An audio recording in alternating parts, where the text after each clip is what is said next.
Hello everyone, good morning. আশা করি খুব ভালো আছো, সুস্থ আছো। গলাটা বেশ ভার ভার লাগছে। আমি পুরো টাল খাচ্ছি। আমি বেরোলেই অসুস্থ হয়ে যাই। মানে বেরোনোর এখন অভ্যেস নেই, তো তার মধ্যে এই কড়া রোদ্রে বেরোতে হবেই। কাজ থাকলে তো কিছু করার নেই।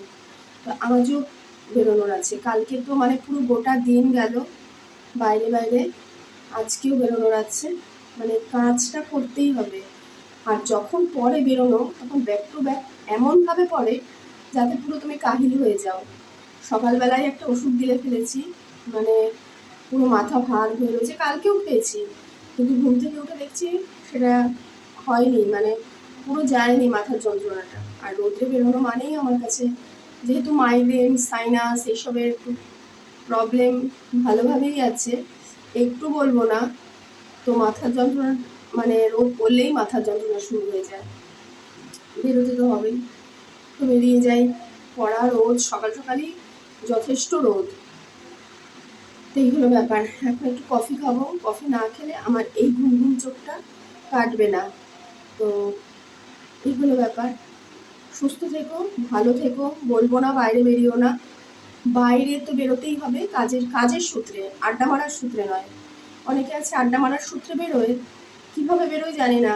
বয়স্ক থেকে ছোড়া অবধি, ছুরি অবধি, এখন ছুরিরাও সবই বেরোয় একটু আড্ডা মারার তাগিদে।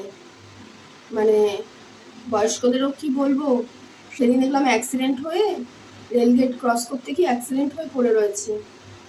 চায়ের দোকানে আড্ডা মারতে এসেছিল, জানি না কি করতে এসেছিল, মানে চায়ের দোকানেই আড্ডা মারতে এসেছিল। মানে ওই ভর দুপুরে ওই রকম বয়স্ক মানুষ কি করতে, মানে হয়তো প্রয়োজন থাকতে পারে, জানি না, ন্যাচারালি এটা আমার ভাবনা। তাকে ধরে সবাই মিলে বসিয়ে স্টেশনে নাক মুখ ফেটে গেছে পাথরে পড়ে, এই হলো অবস্থা। জানি না, মানে এটা আমার বলাটাও হয়তো ভুল হয়েছে, যে কি কারণে সে বেরিয়েছিল। ওরকম বয়স্ক মানুষ, এরকম বয়স্করা চা ফা খেতেই বেরোয়, একটু আড্ডা ফাড্ডা মারতেই বেরোয়। জানি না, আমি এখনো, মানে আমি প্রচুর দেখেছি এরকম। বাড়ির লোকই বা কিরকম যে ছেড়ে দিয়েছে ওরকম মানুষকে, বাধা দেয়নি, সবাই মিলে ঘিরে রয়েছে এরকম পরিস্থিতিতে।